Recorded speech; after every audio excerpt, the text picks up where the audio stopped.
Hello and welcome to Wednesday Bible Study. We know it's time for Bible study because I've got my Bible and once again I'm wearing my Bible study shirt. That's because it's cold today, middle of July, it's 60 degrees, and I'm wearing my long sleeve shirt. So again, welcome once again. I want to begin by thanking John Ormond for our new cover for the electrical panel. The electrical panel installed by Matt Boots, and its beautiful enclosure built by John Ormond. So I want to thank them both for their efforts. Today we're going to take a look at the Old Testament lesson for this Sunday, which is from 1 Kings chapter 3, and it's about Solomon assuming leadership over Israel as its king after the death of his father David. And the text begins by saying, "At Gibeon, the Lord appeared to Solomon in a dream by night, and God said, 'Ask what I should give you.'" So God appears to Solomon and grants him a wish, if you will. Now, of course, conventional wisdom says that if anyone, like a genie, appears and grants you any wishes, your first wish should be for more wishes. But that's not what Solomon does. Solomon responds by saying, "Give your servant, therefore, an understanding mind to govern your people, able to discern between good and evil." And how does God respond to Solomon's response? It pleased the Lord that Solomon had asked this. God said to him, "Because you have asked this and have not asked for yourself long life or riches, but have asked for yourself understanding to discern what is right, I now do according to your word. Indeed, I give you a wise and discerning mind. No one like you has been before, and no one like you shall arise after you." So a little bit about Solomon. Solomon, as I said, was the son of David and ruled after his father died. He ruled for 40 years, famous for building the temple in Jerusalem, the first temple. And of course, his reputation for being wise, which is reflected in a few ways. Solomon is credited with writing the book of Proverbs. Hopefully you've read some of it, full of a lot of wisdom. I've got 3 examples for you here this morning. First, if you seek wisdom, you will find it, from Proverbs 2. "If you seek it like silver and search for it as hidden treasures, then you will understand the fear of the Lord and find the knowledge of God." The second one about work, from Proverbs 6. I kind of like this. "Go to the ant, O sluggard. Consider her ways and be wise. Without having any chief, officer, or ruler, she prepares her bread in summer and gathers her food in harvest. How long will you lie there, O sluggard?" And finally, from Proverbs 18, "Be open-minded.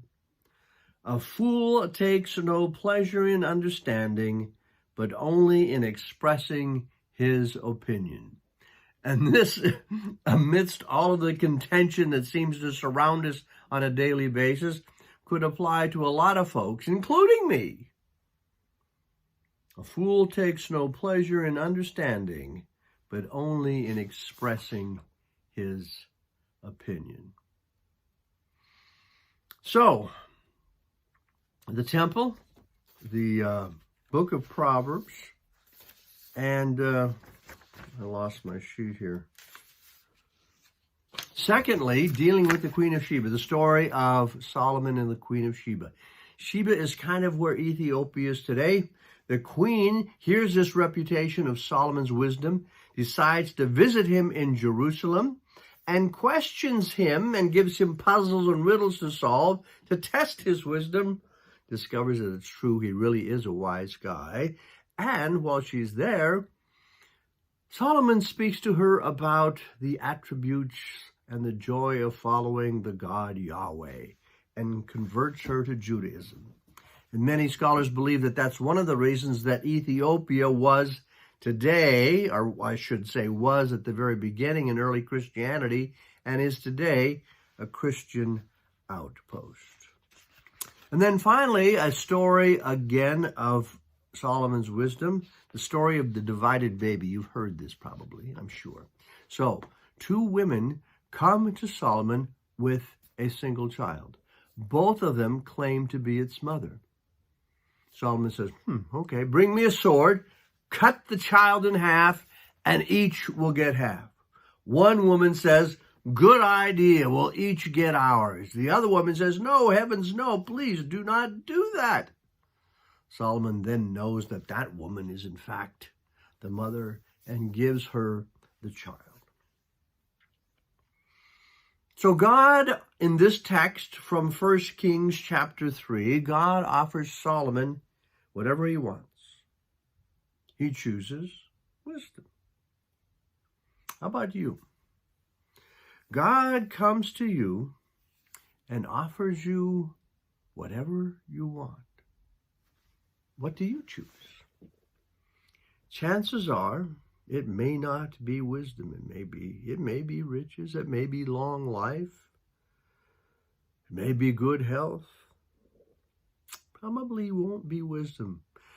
But as we reflect upon it, maybe it should be. As the text says, if you seek wisdom like silver and search for it as hidden treasures, then you will understand the fear of the Lord and find the knowledge of God. Amen.